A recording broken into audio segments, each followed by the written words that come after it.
वक्फ संशोधन कानून को चुनौती देने के मामले में आज सुप्रीम कोर्ट में सुनवाई होगी। सुप्रीम कोर्ट अंतरिम आदेश देने पर दलीलों को सुनेगा। पिछली सुनवाई में अदालत ने संक्षिप्त नोट दाखिल करने का निर्देश दिया था। सीजेआई बीआर गवई और जस्टिस एजी मसीह की बेंच सुनवाई करेगी। केंद्र ने इसे सुने बिना कानून पर रोक न लगाने की अपील की थी।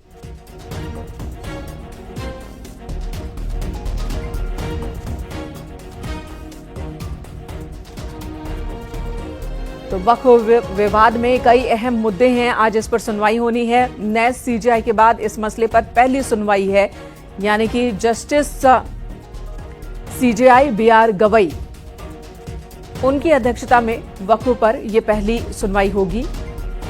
कई मुद्दे हैं। अंतरिम आदेश जो अदालत की ओर से दिया गया पिछली सुनवाई के दौरान, उसे लेकर दलीलों को सुना जाएगा। सरकार ने ये मांग की थी कि उनकी दलीलों को सुने बिना इस कानून पर रोक न लगाई जाए। वक्फ को लेकर 100 से ज्यादा अलग अलग जगहों पर याचिकाएं दाखिल की गई, जिसमें वक्फ संशोधन कानून को रद्द किए जाने की मांग की गई है। अदालत में यह मसला है। आज का दिन बहुत ही अहम है।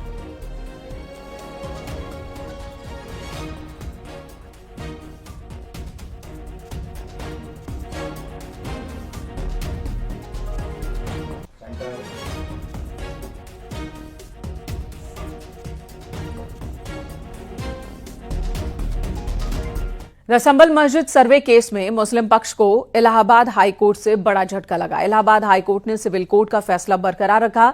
मस्जिद कमेटी की पुनर्विचार याचिका खारिज कर दी। अब मस्जिद सर्वे पर केस संभल सिविल कोर्ट में जारी रहेगा। हाईकोर्ट के फैसले से साफ हो गया है कि संभल जामा मस्जिद का सर्वे होगा। हिंदू पक्ष का दावा है कि जामा मस्जिद प्राचीन हरिहर मंदिर के स्थान पर बनाई गई है।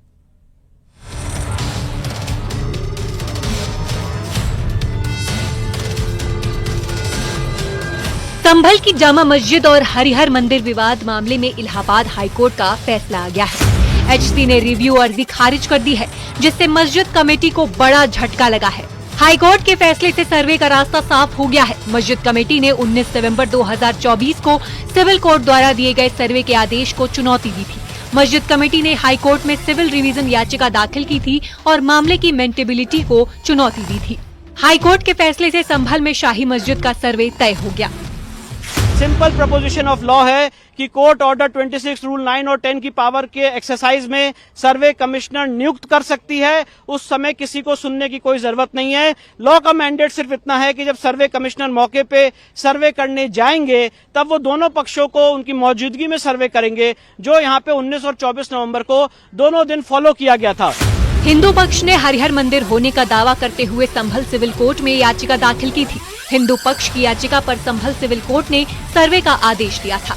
इलाहाबाद हाई कोर्ट ने संभल के सर्वे मामले में मुस्लिम पक्ष ने जो रिवीजन फाइल किया था, उस रिवीजन को खारिज कर दिया है और ये कहा है कि वो सर्वे सही था। सर्वे आदेश पारित करने में कोई त्रुटि नहीं थी। यानी जो भी वहाँ सर्वे हुआ था, अब वो रिपोर्ट पढ़ी जाएगी और रिकॉर्ड का पार्ट। संभल में पिछले साल 24 नवंबर 2024 को शाही जामा मस्जिद के सर्वे के दौरान बवाल हुआ था, जिसमें 5 लोगों की मौत हुई थी और 29 पुलिसकर्मी घायल हुए थे। इस घटना के बाद संभल में सुरक्षा के कड़े इंतजाम किए गए हैं। इस पूरी हिंसा की जांच एसआईटी कर रही है। न्यूज़ 18 के लिए ब्यूरो रिपोर्ट।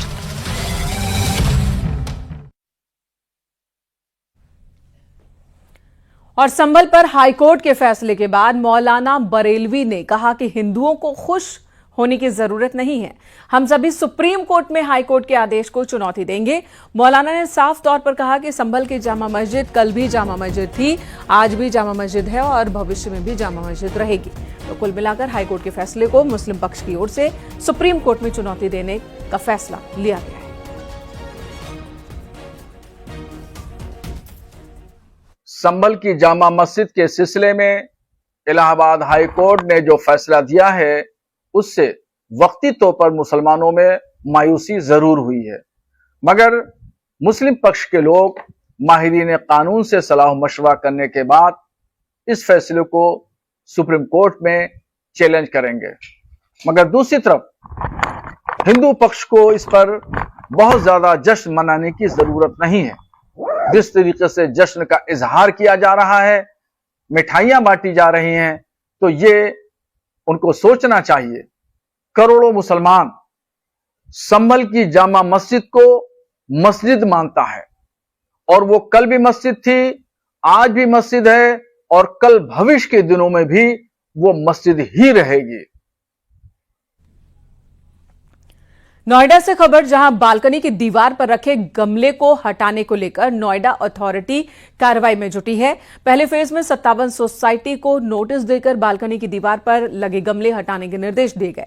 आपको बता दें, 2 से 3 दिन के भीतर सभी ग्रुप हाउसिंग सोसाइटीज को नोटिस जारी किया जाएगा।